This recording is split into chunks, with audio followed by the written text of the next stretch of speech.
Hola, bienvenidos una semana más al programa Personajes con mayúsculas aquí en Mírame Televisión. Como saben, hacemos un recorrido por la parte más humana y más íntima de nuestros invitados. Por eso hoy les invitamos a que nos acompañen en ese viaje.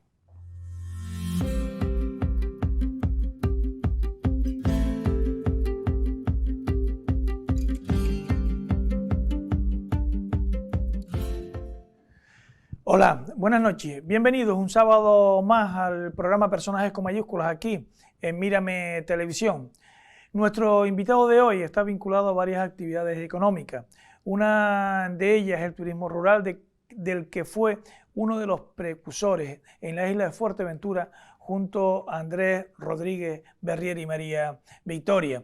Posteriormente también ha apostado por la agricultura, en este caso el cultivo del olivo. Nos referimos a Pepe Santana, un hombre que defiende nuestras costumbres y tradiciones como el que más y que aboga por una independencia alimentaria, entre otras reivindicaciones. Pepe, buenas noches, bienvenido. Buenas noches, Antonio. Bien hallado otra vez. Gracias por aceptar nuestra invitación. Cuando ustedes quieran. Pepe Santana nace en el Callejón del Castillo, en Telde. Sí, señor, Callejón del Castillo, donde está el campo de fútbol de Hornillo, en el año 59. En julio. En julio. Hijo de Pepe y de Lucía. Sí, señor. Pepe y Lucía fueron mis padres. ¿Qué le inculcaron a usted y a sus hermanos, a Tina, a Paco, a Lucy, a Saro, que falleció recientemente? ¿Qué valores le inculcaron en aquella época? Pues más bien los valores de que con poco se puede vivir y el apego a la agricultura es muy importante, porque como decía Séneca, la agricultura es la profesión más sabia del hombre. Sin agricultura no podemos subsistir. Tú lo decías antes, yo no hablo de independencia alimentaria, yo hablo de soberanía energética para después tener soberanía alimentaria. Estamos hablando de soberanía, es decir, con lo del COVID y lo que está pasando ahora con esto de la invasión de Rusia en Ucrania, en cualquier momento puede haber un desabastecimiento de comida. Entonces, tenemos que trabajar algo más desde la sostenibilidad. Procede de una familia humilde, su padre era agricultor, ganadero, siempre habían vacas en casa. ¿Qué recuerda de aquella época?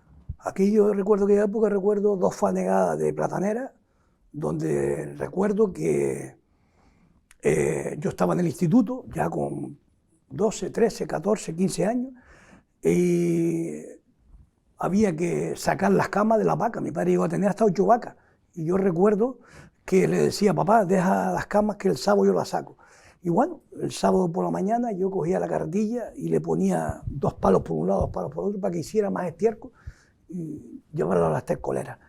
Y entonces siempre en el instituto se hacían los campeonatos, sea de balonmano, de fútbol. Es una pena que no se hicieran de lucha canaria, pero bueno, era lo que había. Y me gustaba el deporte, entonces yo intentaba sacar las camas de la vaca lo antes posible para después ir a hacer deporte, a los campeonatos que había en el instituto. Y recuerdo que, claro, uno sudando, y me decía mi tía Carmen, para descanse, me decía, mi niño, no te bañes ahora sudando que vas a coger un espasmo. Es lo que decía la gente mayor. Por estar trabajando y sudando, que coges un espasmo. Yo me duchaba cuando terminaba y yo no cogí ningún espasmo, pero bueno, la verdad que la vida, eso sí, era dura, era dura. Yo me acuerdo, las tiras de platanera, tú tienes que recordar eso, que llegaban aquí a Fuerteventura, igual muchas de ellas pasaron por mis manos. Yo me acuerdo lo que te dije, con esa edad, 13, 14, 15 años, sacarle al rolo de platanera las tiras, y como el rolo era muy alto, ponerle un cajón en el suelo para poder llegar arriba y sacar las tiras de platanera. Es decir, antes aprovechábamos todo, hoy en día es todo plástico. De esas 2 fanegadas, cada fanegada son 5.555 metros cuadrados en Gran Canaria, de esas vacas, de esa platanera, ¿vivían 3 familias? 3 familias, 2 tías mías, que eran solteras, Carmen y Agustina, mi tío Pancho, que vivía arriba en Telde, en San Gregorio, mi padre, mi madre y bueno, mis 4 hermanos y yo, que somos 5. En esa época, una época difícil, al igual que en el resto de las islas, bueno, el tener un sustento que te daba la propia tierra, pues era algo que no faltaba el alimento en casa. La comida nunca faltó. Yo me acuerdo que chiquillo venía el panadero, el pan calentito, y yo cogía un racimo de uva, lo lavaba en la sequía, porque la sequía estaba siempre corriendo noche y día el agua, lo lavaba y la merienda era un racimo de uva y un pan calentito. También la escudilla de cuando su padre lo ordeñaba, ¿no? Bueno, pues eso era por la mañana antes de ir al colegio. Yo tengo muchas anécdotas, sobre todo con eso. Mi padre por la mañana cuando estaba ordeñando yo llevaba la escudilla leche y gofio y con el mismo chorro de la leche se hacía la espuma. Y entonces pues estábamos bien alimentados. Y me acuerdo que cuando iba al colegio, me acuerdo que era don David, cuando la época del Plan Marshall de los Estados Unidos, que le ayudaron a España después de la Segunda Guerra Mundial, y venía, no sé si tú te acuerdas de eso, la leche en polvo, y después más tarde vino los botitos como si fuera un yogur, pero de leche, y eso venía por medio del Plan Marshall de Estados Unidos. Pues yo recuerdo que teníamos don David, el profesor, elegía siempre a 2 niños en el recreo para hacer la leche, y entonces le echamos el agua, calentábamos, le echamos la leche en polvo y hacíamos. Y aquello me sabía mal, porque claro, yo acostumbrado a comer leche natural, pues yo le decía a don David, yo si me toca hacer la leche yo la hago, pero yo comerme no me la como. Y me obligaba hasta que un día tuve ese ímpetu y le digo, don David, como usted me siga presionando para que me coma esta leche, le meto una piña. Y nada, se lo dije a mi madre, y mi madre fue a hablar con don David y dice, mire, don David, mi hijo, gracias a Dios, tiene lechita y gofio por la mañana, deja al niño, no lo... Pues eso me pasó con la leche en polvo, y después me pasó también con la leche esa que venía. Yo creo que los televidentes se acuerden, los mayores, de la edad nuestra, ¿no? Aquel botito que tú lo abrías y parecía suero, no tenía sabor a nada. Y mi madre decía, no esté obligando al niño a comer esa leche, que él tiene leche. ¿Cómo llegó Magdalena a su vida?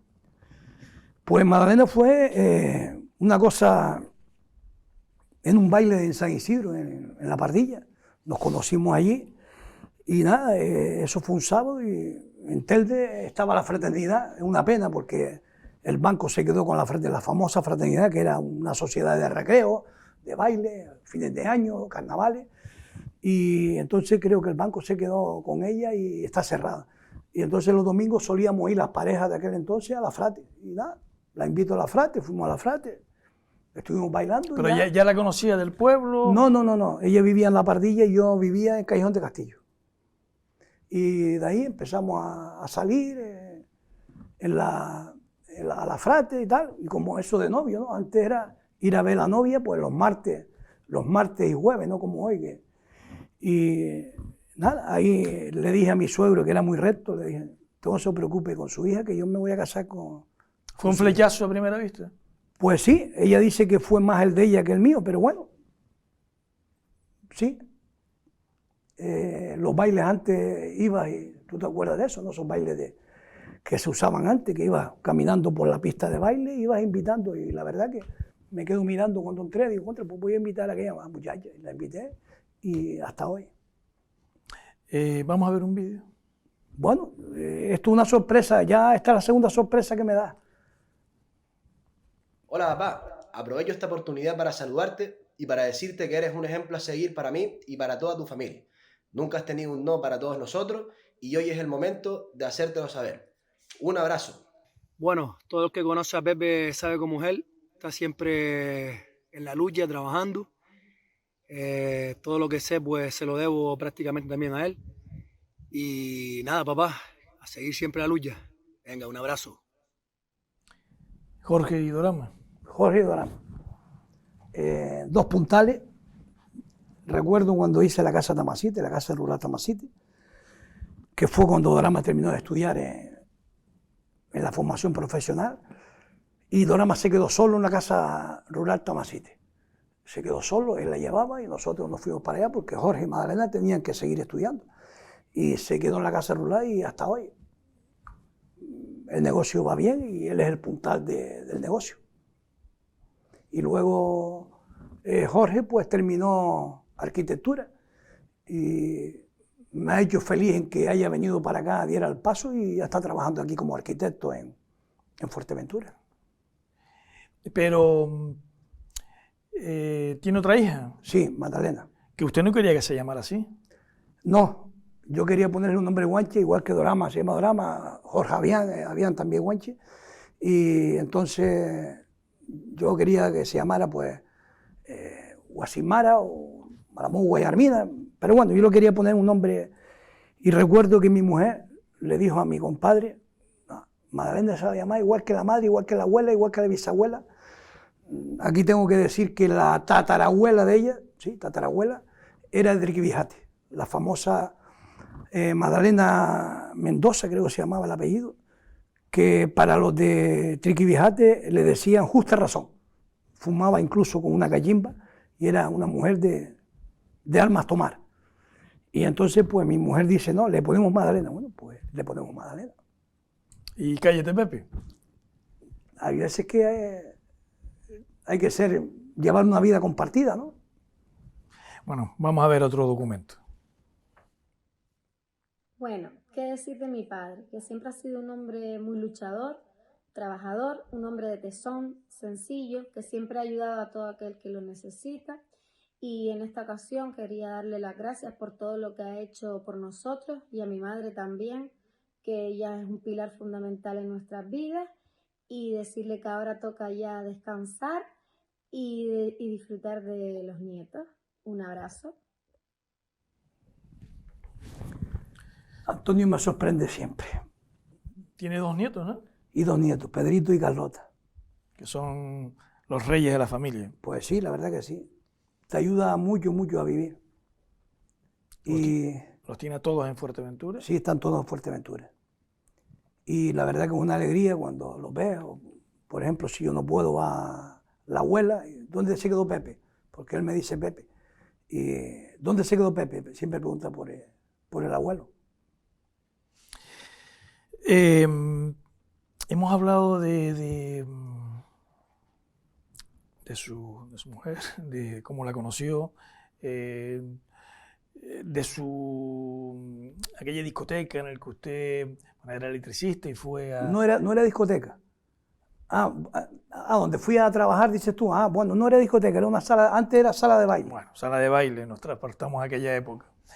Y allí también, pues, conoció a gente de su entorno, que sigue manteniendo esa amistad hoy. Sí, la verdad que sí. Bueno, ahora salió Magdalena, tengo que decir que el padrino de Magdalena, que ya lo entrevistaste en la otra ocasión cuando se hizo el otro reportaje, mi compadre Chano Herrera era el contable de esa sala de baile, de ese taller. Y de ahí fue donde arrancó la amistad que yo sigo manteniendo con mi compadre, con Chano Herrera. Fue policía municipal en Telde y ya está jubilado. ¿Y cuántos años hace que conoció a Chano? Bueno, a Chano, yo tendría 18, 19 años, es decir, más de 40 años seguro. Y luego las juergas que nos echábamos en La Palma, en cualquier isla, ¿no?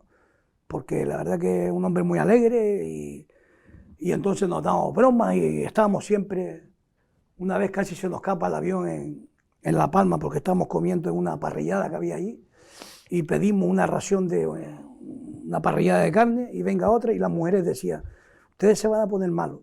Y malo fue que casi llegamos al aeropuerto y casi perdimos por la parrillada de carne aquella. Y la verdad que hemos pasado buenos ratos. En Telde es la ciudad de los faicanes, como le suelen decir, es una ciudad de izquierda, políticamente hablando. De ahí surgieron todas esas bases que hoy confluyen en Nueva Canaria, la Asamblea de Vecinos y otros grupos. Era un pueblo, una ciudad realmente comunista. Si no comunista, sí de izquierda. Yo tuve la suerte de conocer a Pedro Galván de Ginama, del colectivo de Ginama, a Juan Tejera, el hermano de Pepe Tejera, el luchador, que tiraron por la cima, aunque hay gente que dice que no se tiró, y yo digo que sí, según los historiadores y la vivencia de sus familiares. Entonces, yo tuve también la suerte de compartir con mi abuelo una historia muy bonita del Corredera. Juan García Suárez, que fue asesinado a Garrote Vil en el año, bueno, precisamente el año que yo nací. El último asesinado en Canarias. Sí, el 19 de octubre de 1959. Yo nací en julio, en octubre lo asesinaron, lo justiciaron, mejor dicho, a Garrote Vil. Entonces le achacaban que era revolucionario, que si era sindicalista, y no, Juan García Suárez, el Corredera, fue una gran persona y lo único que hizo fue defender a su familia, porque mi abuelo, tuve la suerte de que yo salía mucho con mi abuelo, yo lo quería mucho a mi abuelo, de hecho tengo fotos de mi abuelo, y esa noche de San Gregorio, primero fue en el 19 de 18 de abril del 36, cuando los que dicen que estalló el movimiento, y no, fue la guerra civil que hubo, ¿no? Entonces, Casimiro, el faro de Maspalomas, y Corredera le dijo a mi abuelo, Pepe, se llama igual que yo, dice, Pepe, vete para abajo, para el Callejón de Castillo, que esta tarde aquí se va a formar una buena. Y así fue. Mi abuelo le hizo caso y se fue para el Callejón de Castillo, para su casa, y ahí hubieron tiros y tal. Y entonces a raíz de eso, pues empezaron a perseguir a Juan García, al Corredera. De hecho, habían policías, incluso guardia civil, que sabía dónde estaba y nunca le dijeron nada. Y una vez, por el tema de un policía que se llamaba Fleita, empezó todo. Él iba mucho a la Barranquera, tenía una amiga en la Barranquera, y Fleita sabía que él hubiera saltado el muro y que estaba con esa mujer ahí en la casa. Y entonces cuando entró a la casa le dijo, sal para afuera, Corredera, que te estamos esperando. Entonces él salió con la pistola y mató al guardia Fleita. Y de ahí ya tuvo que huir a los montes de ahí de Aguatona, y entonces pues ahí estuvieron mucho tiempo, él escondido en las cuevas y nunca supo nadie, sabían que estaba ahí, pero nadie fue a por él. Y protegido por el pueblo. Y protegido por el pueblo. Recuerdo que mi abuelo trabajaba en los pozos de Ingenio, iba caminando de Telde a Ingenio a las 4 de la mañana, salía caminando, y la comida antes se llevaba en un saco, y según decía mi abuelo, él llevaba 2 sacos, y un saco lo ponía en el puente de Silva, allí antes de llegar a Cuatro Puertas, en la cuneta, y el Corredera iba a buscar ese saco que era el sustento, que era la comida. Y bueno, después tuvo la mala suerte de un guardia jurado que el hermano Antonio iba a verlo toda la semana y mató al perro, para no extenderme mucho, ¿no? Mató al perro, y entonces dice, si matas al perro yo te mato a ti. Entonces fue cuando el guardia jurado le pegó un tiro y le cogió aquí el omoplato, aquí la paletilla. Por eso en la foto se ve Juan García Suárez de Cabestrillo. Y bueno, tanto fue lo que me inculcó y lo que me decía mi abuelo de Juan García Suárez, que yo incluso en mi casa, en la recepción, tengo el poema de Secundino Delgado, de Pedro Lescano, y está la foto de Juan García Suárez, que dice así, se ve Juan García Suárez con la mano de Cabestrillo, y dice Juan García Suárez, el Corredera, fue un hombre bueno, sembró semilla valiente, algún día recogeremos su cosecha. Se ha convertido el Corredera, aunque las nuevas generaciones posiblemente no conozcan su historia, en un mito para Canarias. Bueno, mitos hay muchos. Ahora, por ejemplo, está la gente, tiene la tecla con Luis Morera.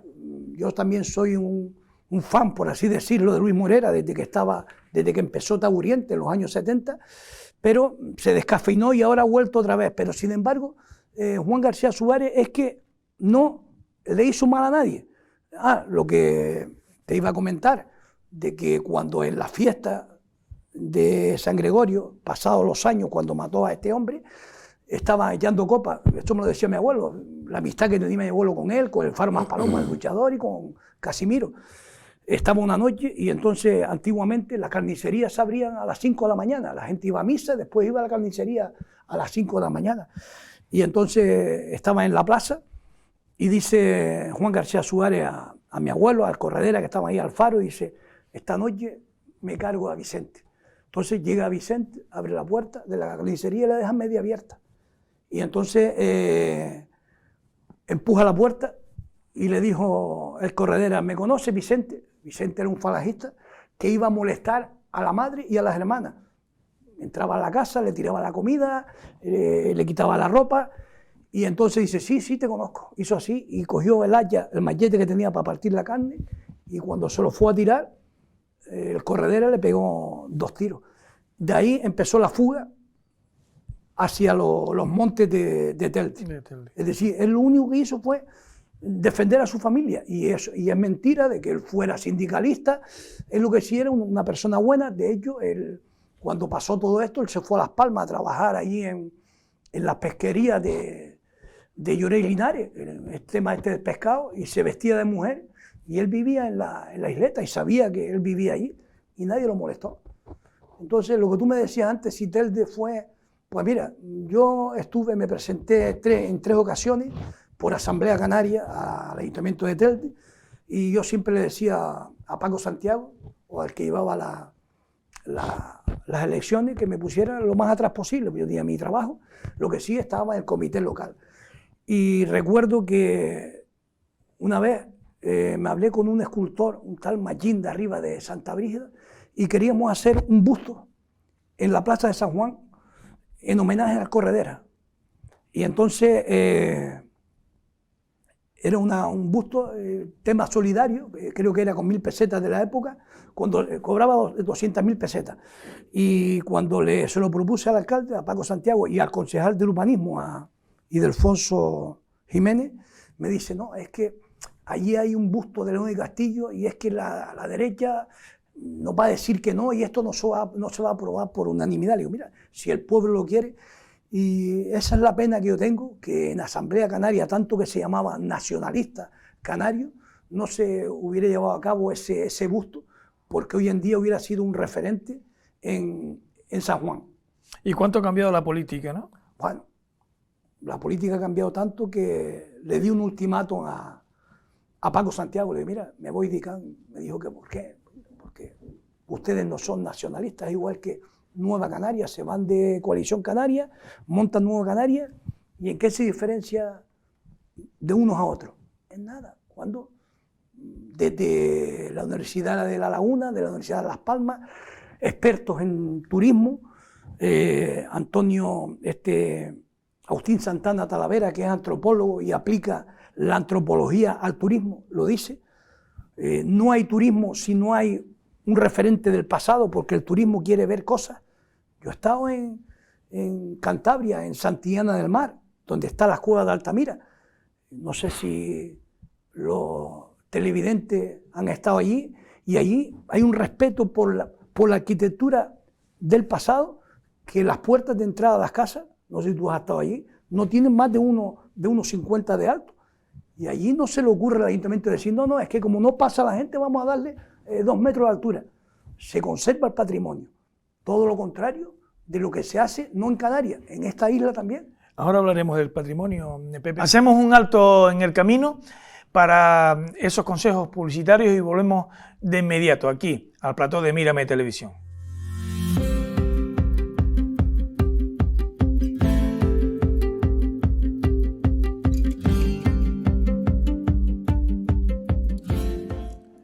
Nos regresamos de nuevo al plató de Mírame Televisión, hablando con Pepe Santana, un empresario del turismo rural, pero también del sector primario. Hablábamos antes, Pepe, del patrimonio de Fuerteventura, completamente abandonado. Si hacemos un repaso del norte al sur, pues ese legado que nos dejaron nuestros antepasados continúan deteriorándose ante la ceguera de nuestros políticos, y lo curioso es que ahora que vienen elecciones y el año que viene, en todos los programas electorales seguramente que recuperar el patrimonio histórico y artístico de los majoreros, ¿no? Bueno, yo tengo un referente muy grande y muy personal en Tiscamanita, como fue Juanito Ramón, para descanse. Juanito Ramón me enseñó muchas cosas y yo puedo decir, tengo el orgullo, tengo la satisfacción, que según decía Juanito Ramón, en Agroturismo La Gairía, donde yo tengo la casa rural de Tiscamanita, se dio misa ahí en esa casa antes de estar la iglesia, es decir, que estamos hablando del siglo XVIII, por lo menos.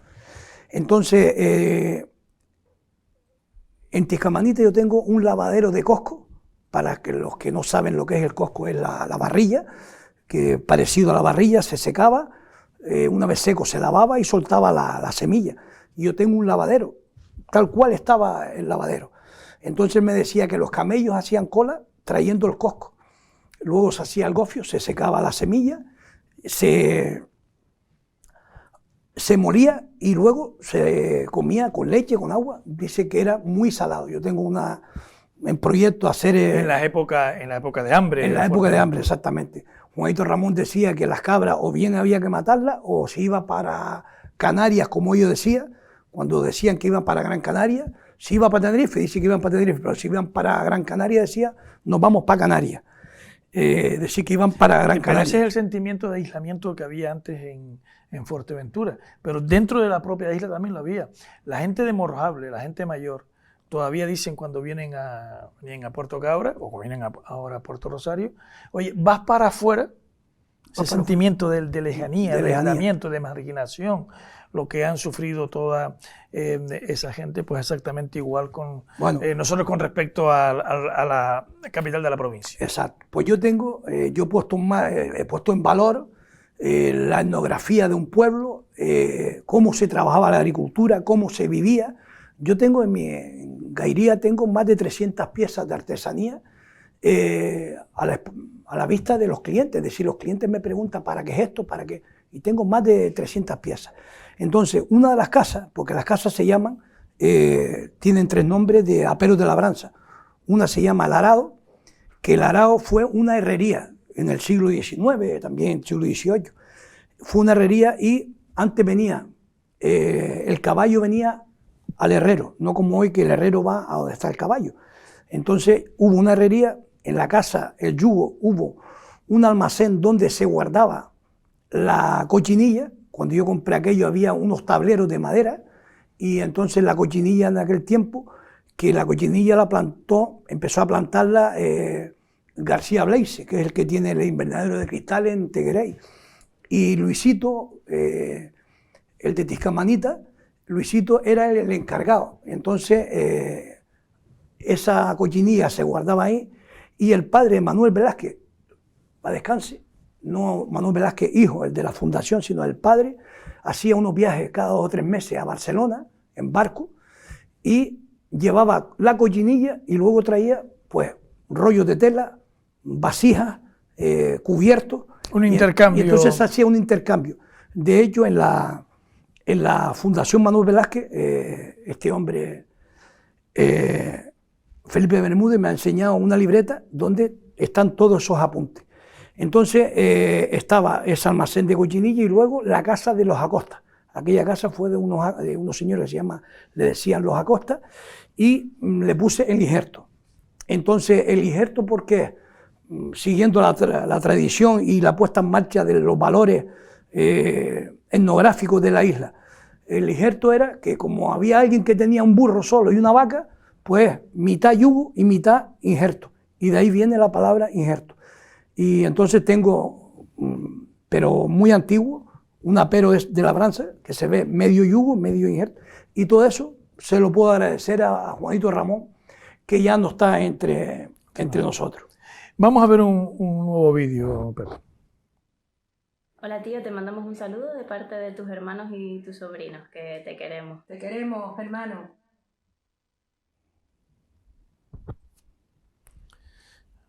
¿Una de sus hermanas? Esa es mi hermana Tina, la que me sigue a mí. Y la hija, Zaida, que es un encanto de chiquilla. ¿Residen aquí o...? No, ellos están en vecindario, viven en vecindario. Mi madre falleció hace 6, 7 años y entonces la casa está cerrada y ellas viven en vecindario. Antes hablabas de Manuel Velázquez. de la fundación, algo que prácticamente tuvo su importancia en Fuerteventura, pero que ha desaparecido. Bueno, eso lo estuvimos hablando con varios amigos, contigo también, y la verdad que se podría rescatar porque, como dice mi amigo Víctor Ramírez, a la universidad hay que ir no a decir ciguana, sino hay que ir para que nos enseñe y nosotros a su vez aprendamos a ser críticos, a ser objetivos. Y yo creo que la Fundación Manuel Velázquez traía en su momento, era toda la semana las charlas, eso habrá que recuperarlo, porque allí venía gente muy importante como Roque Calero, muy intelectual, un investigador, venía Antonio González Vieite, Fernando Redondo, el que fue diputado del Común, para descanse, también murió.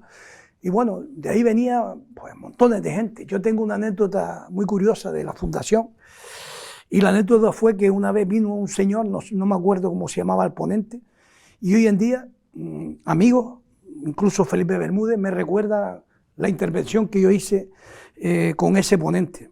Y fue que él vino a hablar de la globalización, y allí se solía hablar, hablaba el ponente 45 minutos, y 15 minutos era para las preguntas o cualquier tema que quisiera abordar los contertulios, ¿no? Y me acuerdo que cuando termina de hablar de la globalización, le digo, bueno, yo le voy a hacer una pregunta. Esta globalización que usted plantea, y te estoy hablando de hace más de 10 o 12 años, esta globalización que usted plantea es para que los ricos que sean cada vez más ricos, habiendo menos ricos, y los pobres sean cada vez más pobres, habiendo más pobres. Y me dice, pues esa pregunta nadie me la ha hecho. Digo, pero la globalización va a ser para eso. Y dice, bueno, habrá que esperar a ver. Y yo no me considero ningún intelectual, ni ningún saorí, como se suele decir, pero yo veía venir aquella globalización como que los ricos cada vez iban a ser más ricos, habiendo menos ricos, y los pobres cada vez más pobres, habiendo más pobres. Aquí están las consecuencias. Tenemos problemas con Endesa, con Telefónica, porque todo es online, pero bueno, y la presencia física, como dice este hombre, el que sale en televisión con su anuncio de lo de la digitalización de la banca, es decir, hay personas que no saben ir a un cajero, hay personas que no saben hacer una transferencia en ordenador en su casa, o hay personas que no tienen ordenador. ¿Por qué no podemos ir en presencia física a un banco y que nos atienda una persona? Pero aparte del banco, a las instituciones. Sí, todo. Llame usted por teléfono a un ayuntamiento, una señora de 80 años de cualquier pueblo del interior de Fuerteventura.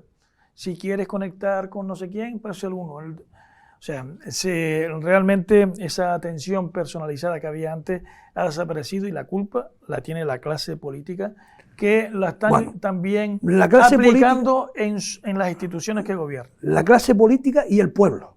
Ah, claro, y el pueblo. Y el pueblo, lo principal es el pueblo. Si el pueblo dice, aquí está el pueblo y vamos a la lucha, no se hubieran cometido todos estos desastres que se han cometido. Es que es muy triste que un señor mayor tenga que hacer una transferencia o tenga que hacer cualquier cosa. No, es que hágalo por ordenador. ¿Cómo que? No, es que yo no tengo ordenador, es que no tengo línea de internet. Yo quiero una presencia física. Entonces, pero lo que tú dices, tanto en banco como en ayuntamiento, y ya no digamos nada de las compañías eléctricas, de Endesa, de Telefónica, es decir, y luego te sale y se te corta la llamada y llamas otra vez y te sale otra persona, no es la misma con la que estabas hablando. Hay veces que se sufre mucho con esta globalización. ¿Y esa globalización para qué? Que esto no lo sabe la mayoría de los televidentes. Esto es para que con la venta que se hizo el gobierno español de Endesa, se le hayan vendido a los italianos, a Enel, se llama Endesa Enel, y Enel se esté llevando todos los años para Italia pues sobre 10, 11 mil millones de euros, que son los beneficios que tiene Endesa, a cambio de dar mal servicio. Pepe, ¿cómo llegas a Fuerteventura? ¿Naces en Gran Canaria? ¿Tuviste allí tu trabajo en Emmalsa, la empresa de agua? ¿Había tantos cortes de agua en Gran Canaria como los hay en Fuerteventura? No.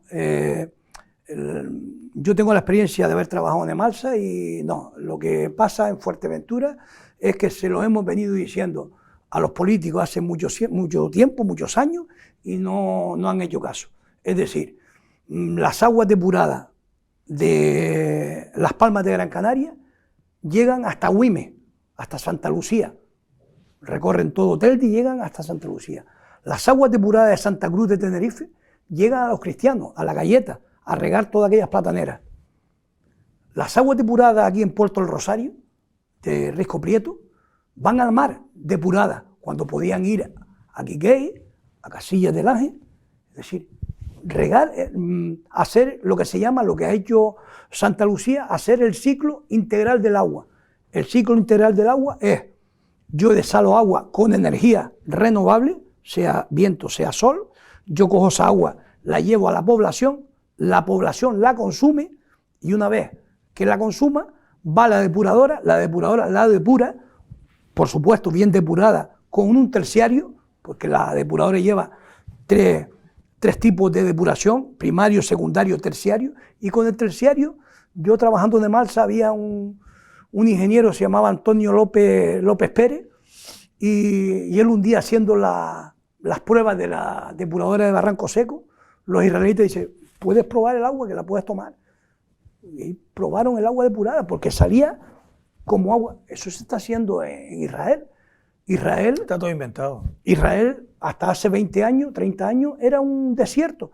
Hoy en día es un vergel. Las naranjas que vienen de Israel, las papas que vienen de Israel, ¿con qué se riegan? Con agua depurada. ¿Y por qué no lo hacemos aquí? Entonces, yo por eso te decía antes que aquí en Fuerteventura se ha dejado de hacer los deberes. ¿Cómo es posible que el parque eólico de Costa Calma esté ya amortizado desde el año 2013 y estamos ya en 2022 y no se ha repotenciado ese parque eólico? Ni se ha bajado el precio del agua. Ni se ha bajado el precio del agua, pero bueno, es verdad que ya está obsoleto y que con 4 aerogeneradores de los de hoy se suple los 36 que hay. Pero ¿por qué no se ha repotenciado? Yo sé por lo que es, y es todo por lo que hablamos antes, por Endesa, por la participación. El Cabildo tiene el 51, Endesa tiene el 49, y lo que dice Endesa es, no, tú me das el 51 y tú tienes el 49. Por supuesto que Endesa tiene que seguir teniendo el 49, pero si no lo quiere por las buenas, por las malas, y a eso era para el Estado repotenciado. Quien dice eso, dice, pues la desaladora de Gran Tarajal. En Gran Tarajal hay una desaladora de agua agrícola desde 2015, que se llama el PRC de Canarias, que es el Plan de Regadío de Canarias, donde hay 12,5 millones de euros esperando a que se haga esa desaladora.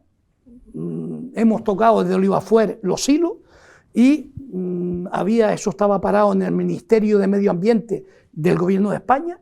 Hemos movido un poco los hilos y por lo visto estaba parado porque el proyecto medioambiental no contemplaba que la salmuera de la desaladora fuera a 1 kilómetro, 2 kilómetros de tierra. Entonces contaminaba no sé qué, unos delfines mulares, los cebadales. Entonces ya se corrigió el proyecto y según el consejero esperemos que esa desaladora salga este año. Vamos a ver un nuevo documento. Buenas tardes. Les voy a hablar de José Santana Pérez. Para mí, Pepe, mi compadre. Hombre trabajador, emprendedor y muy luchador. Lo conozco desde hace 40 años. Hemos vivido grandes momentos y hoy quiero agradecerle todo lo que ha hecho por mí. Pepe, ¿cuándo vienes a San Juan a tomarnos un café? De aquellos que nos pasábamos toda la mañana tomando café, leyendo el periódico, hablando, proponiendo cosas para hacer. Te deseo lo mejor para ti. Un saludo y un abrazo. Gracias, Chano. Pues lo que dice Chano del café, eso es en el Bar Segundo, donde hoy todavía se sigue manteniendo los sábados y domingos, se siguen manteniendo las tertulias. Gente de diferentes ideas políticas. Allí nos vemos, hay personas que han fallecido, otros siguen en la lucha, como es mi amigo Pepe Barranquera Cuarto, que todavía vamos a las tertulias.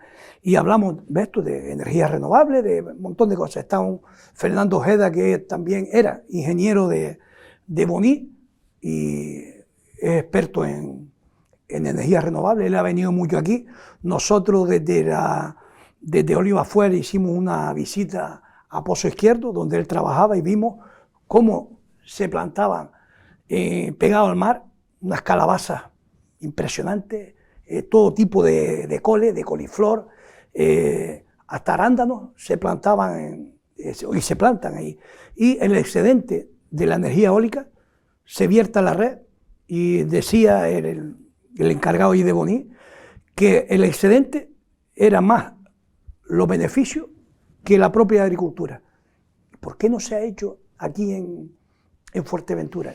Yo en Fuerteventura, Antonio, y esto lo comparte un montón de gente conmigo, en vez de yo sacar un parque eólico y asignárselo a una empresa de fuera, llámese Gamesa, llámese Endesa, llámese Iberdrola, quien sea, yo, Cabildo de Fuerteventura, porque tienen dinero para eso, ese parque lo proyecto yo, lo ejecuto yo, y una vez que esté ejecutado, vendo unas participaciones, pero yo, Cabildo de Fuerteventura, me quedo con el 51%, que un aerogenerador de esos valen 2-3 millones de euros. ¿Qué es lo que hace Lanzarote? ¿Qué es lo que hace Lanzarote? Y se hace en Gran Canaria, ¿no? Aquí se le da por 20 años la gestión de ese parque.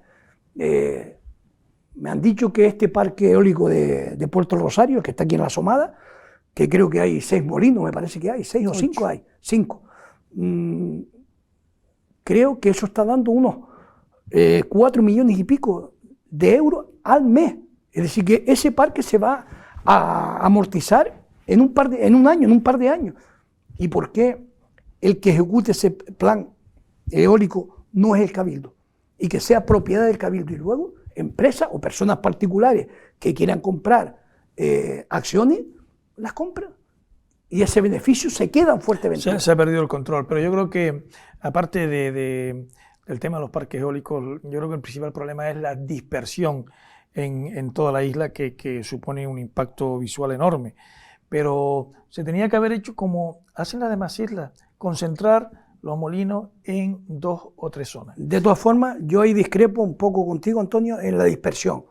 La dispersión, date cuenta que la isla es muy larga, y el tema es que esos parques, si ves ahí en La Somada, la línea de alta tensión de 66 pasa al lado del parque. Hombre, claro, si no, no lo instalan ahí. Claro, entonces lo bueno hubiera sido montarlo de abajo en los llanos de Tindaya, pero ¿cuánto cuesta, cuánto supone traer esa electricidad en alta tensión hasta la línea que va de norte a sur? Pero Pepe, si está diciendo los beneficios que tiene, sí. Está claro, o el proyecto de su amigo Roque Calero. Pero que, por ejemplo, abajo en Cardón, ¿por qué se puso en Cardón los 5 aerogeneradores, los 5 molinos eólicos abajo? Porque precisamente por ahí pasa la línea que va al sur. Ahora quieren hacer uno en Tuineje, porque la línea pasa, a nadie se le ocurriría, a ningún ingeniero, proyectar un parque eólico en Pájara, por ejemplo, o en Ajuí. Allí iría, pues igual a lo mejor no, es la realidad. En Ajuí, en Pájara, en Betancuria, fomentar el balance neto de autoconsumo, donde cada casa tenga su propia producción de electricidad y lo demás lo vierta a la red, y a final de mes un balance neto. Eso está en Inglaterra, está en Alemania, está en Sudamérica.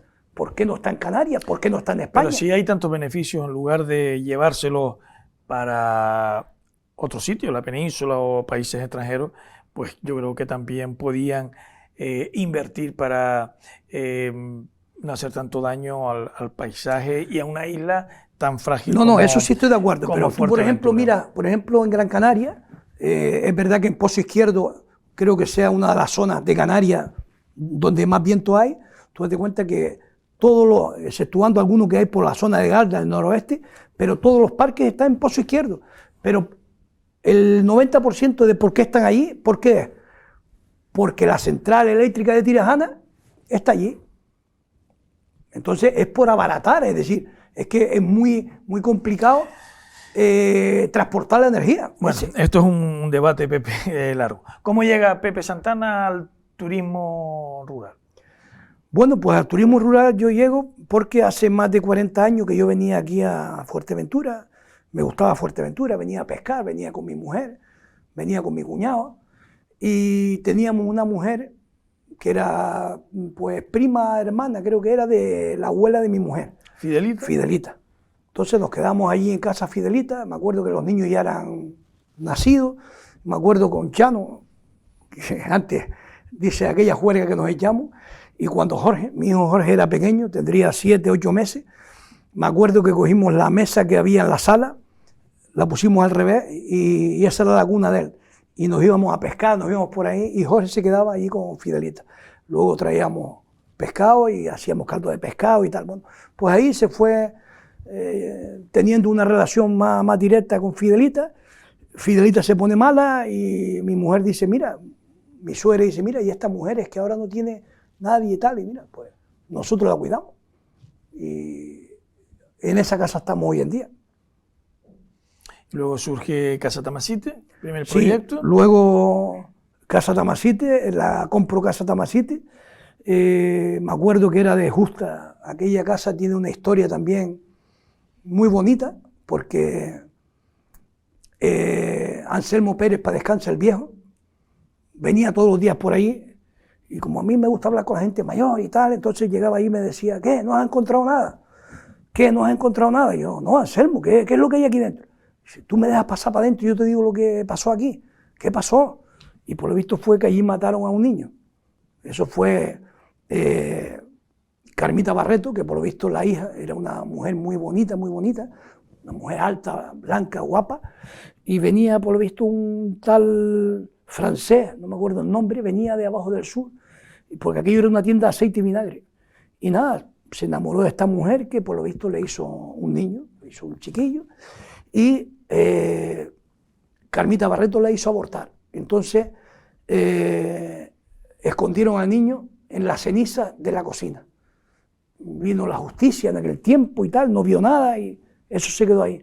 Y bueno, esa es la historia de la casa, ¿no? Que Anselmo dice que, y es verdad que mucha gente mayor me han dicho, dice, no, ahí había una tienda de aceite y vinagre, que es hoy en día lo que es la casa Tetir, da para la calle principal.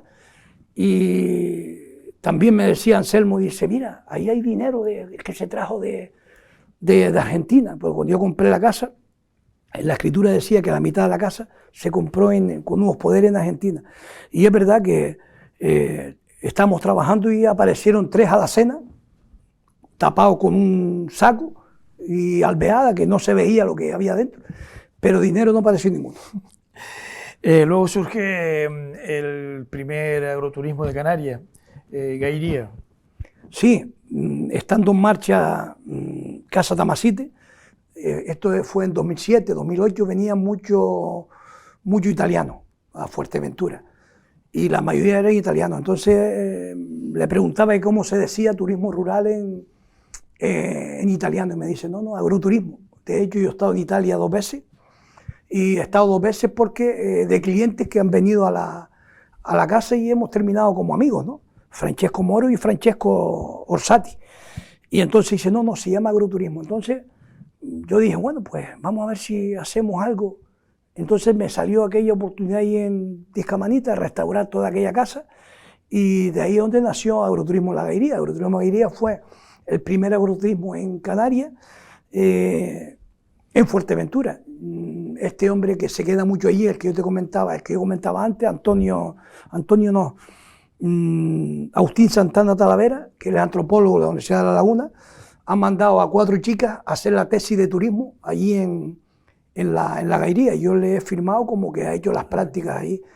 Y entonces también hay un artículo que está publicado en la Universidad de La Laguna de 2 profesores diciendo la experiencia del agroturismo de la Gairía para toda Canarias.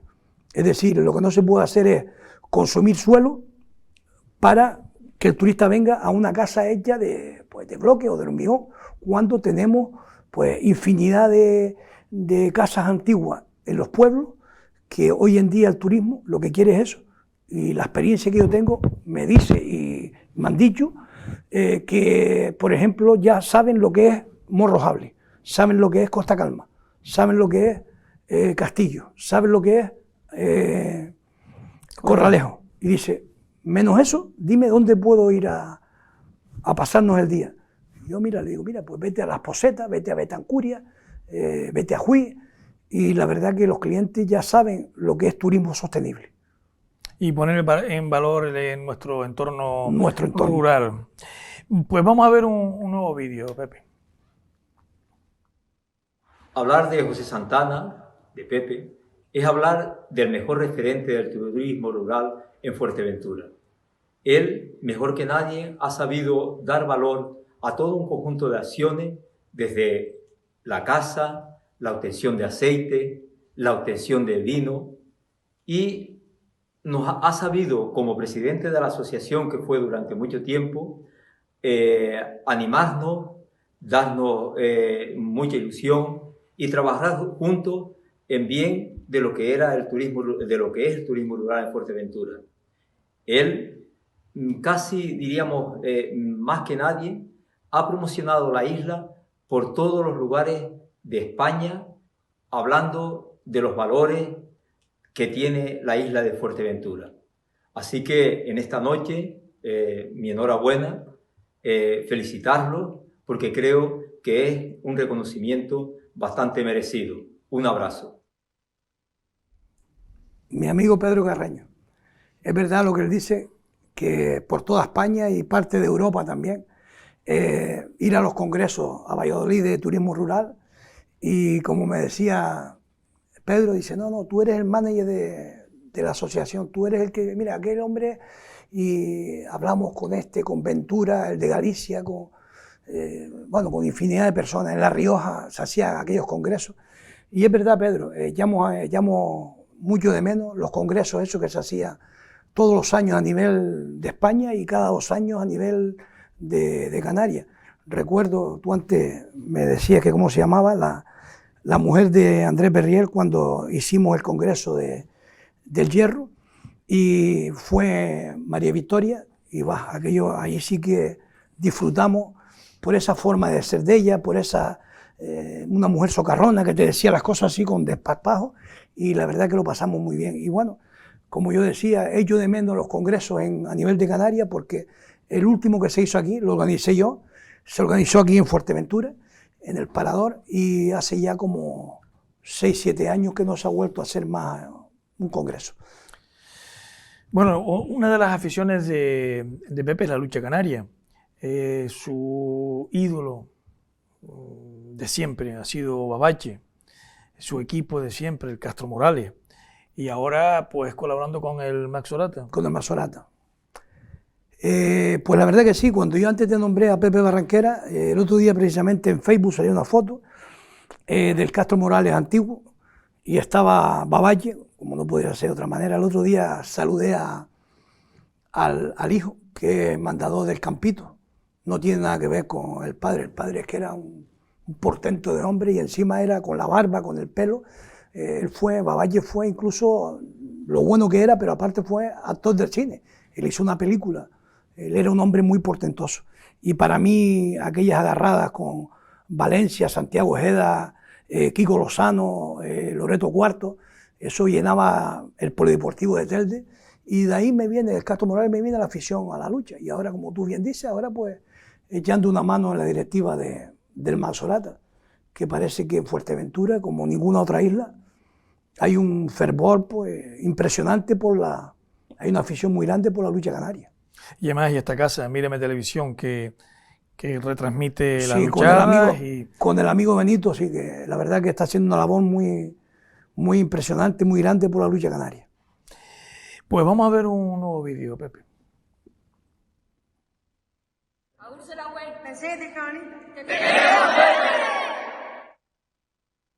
Están los futuros puntales. Sí, ahí están los futuros puntales.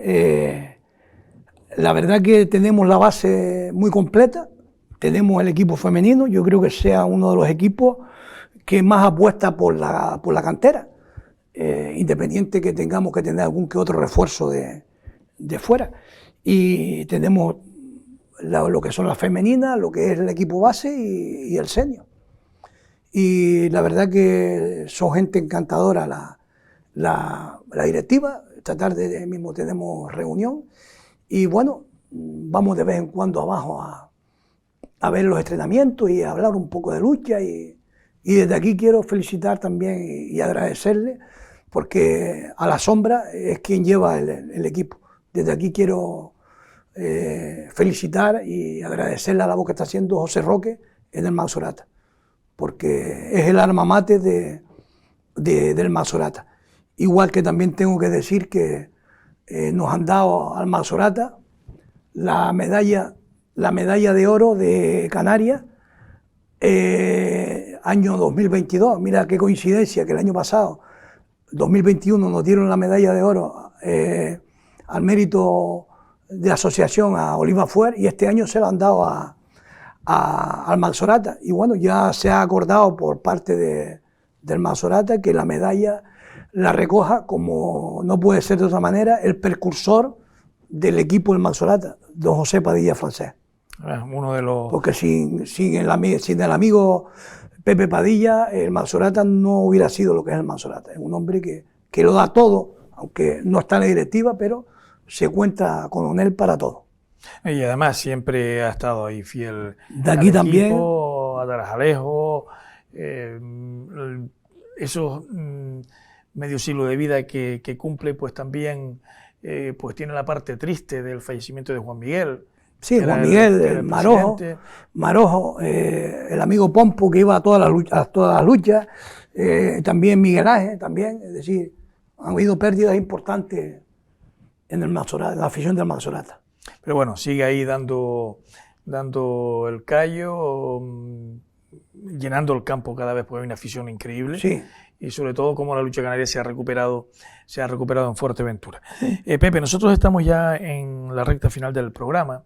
A nuestros invitados le proyectamos una serie de imágenes y en pocos segundos nos dice de qué se trata cada una de esas fotografías.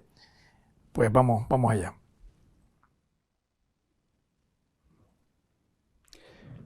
Pues ese es Pepillo y mi hermana Tina, la que salió antes en el reportaje.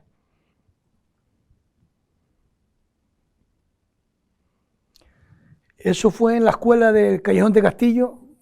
Me acuerdo todavía ese bolígrafo y ese mapa mundi, ese mapa de España. Y me acuerdo que el profesor era don Guillermo Valcalce Calanche, un gran maestro, llegaba a los alumnos. Pues esa fue la foto que yo te comentaba antes, de mis dos tías, mi tía Lola, mi tía Agustina, y mi padre, que es el que está agachado, y el que está aquí de rodillas, este es mi primo Paco, el hijo de mi tía Lola. Mi padre y mi madre.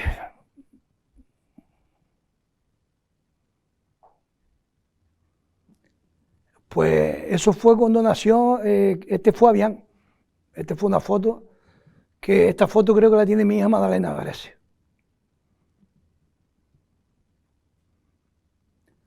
Esto fue el primer coche que yo tuve y esto fue abajo en Gando, en Lazareto, cuando yo hice la mili en la policía abajo. En aquel tiempo un amigo me dijo, ven para acá que te meto en el Lazareto, y ese es con el primer coche que tuve.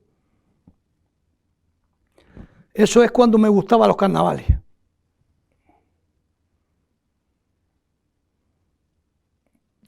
Eso fue de novio con mi mujer, con Magdalena. Hace unos añitos, tenía pelo Sí, en aquella antes época. se usaba. Y esto fue pues reciente, esto creo que fue en Najuí, me parece, esto fue una foto reciente. Ya estamos un poquito más mayor.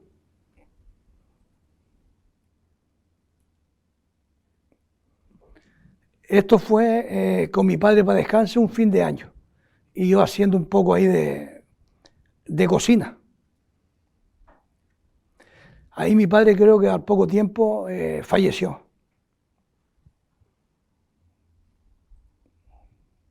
¿Qué recuerdos tiene de él, Pepe? Pues la verdad que los recuerdos de mi padre fue que fue un hombre muy apegado a la agricultura. Una anécdota y el recuerdo más grande que tengo fue que en aquellos tiempos, hace pues 50 años más, mi padre tenía una burra y hacía unos manojos de alfalfa y lo llevaba a San Gregorio a venderlo. Era cuando las casas, en las azoteas de las casas habían cabras. Y un padre de José Vélez, el cantante, era el que traía el macho a las cabras. Para cubrir las cabras. Y iba por las calles diciendo, señora, ¿quiere macho? Y así con esa expresión, y entonces bajaba las cabras y él ponía el macho, le decía al macho el roído. Y luego mi padre llevaba esos manojitos de alfalfa, y yo recuerdo ir subido encima de la alfalfa, en la burra, y me dejaba sentado en el bar de Buenaventura, y ahí con un vaya-vaya de aquella época, como el clipe de hoy, un vaya-vaya, mi padre iba por ahí por todas aquellas casas, y en una hora vendía toda la alfalfa. Pepe, hemos llegado al punto y final del programa. Te agradecemos el que haya estado aquí, que nos haya contado sus vivencias, sobre todo la del Corredera ha sido impresionante, y invitamos a la gente a que por lo menos lean ese libro sobre su vida. Esta es tu cámara por si quieres aportar alguna cosa en la despedida. Bueno, Antonio, nada, agradecerte a ti que me haya invitado, pero esta es la segunda encerrona que me hace. Porque la primera fue hace ya un par de años, fue antes del COVID, y esta es la segunda. Pero bueno, así recuerda uno todas las anécdotas y vivencias de nuestra vida. Y yo, ¿qué quieres que te diga después de todo lo que hemos pasado y lo que seguiremos? Porque cuando no es una cosa es la otra. Que yo desde aquí le hago un llamamiento a los políticos, lo que tú decías antes, de la independencia alimentaria, y no... La palabra no creo que sea la independencia alimentaria, sino soberanía energética, que tenemos viento, tenemos sol, y con eso podíamos plantar y tener soberanía alimentaria. Que cualquier guerra, cualquier bloqueo que haya de fuera, tengamos aquí la subsistencia. Lo que no puede ser es que a Canarias, creo que es el 85 o 90% de lo que comemos viene de fuera, pudiéndose plantar aquí. Pepe, cuando deseas todos esos objetivos que hablas de soberanía alimentaria, eficiencia energética, ¿no crees que estás soñando con la clase política que tenemos? Con mi realidad no, con la clase política sí. ¿Por qué? Porque ellos te dicen una cosa y hacen lo otro, pero cada 4 años, Antonio, hay elecciones y la gente tienen que decidir. Yo hablo con políticos y digo, mira, que esto es así, que esto... No, es que el partido, mira, pero es que si están equivocados, ¿por qué no rectifica? Porque Fuerteventura fue el granero de Canarias, se mandaba la alfalfa seca en alpaca a Lanzarote, a Gran Canaria, a Tenerife. ¿Por qué no podemos hacerlo ahora? Que tenemos agua de sobra, la isla está rodeada de agua, solamente falta desalarla. Y bueno... Pepe, ojalá se haga realidad ese sueño. A partir de hoy formas parte de este club, del Club Personajes con mayúscula. Nosotros, para hacerlo oficial, te entregamos este diploma en el que te damos también la bienvenida a este maravilloso club de personajes con mayúsculas.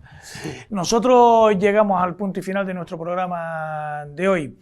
Hemos hablado con Pepe Santana, hecho un recorrido por toda su vida, y hemos ensalzado también la figura del Corredera, al que invitamos, por supuesto, a que lean esa publicación sobre su vida.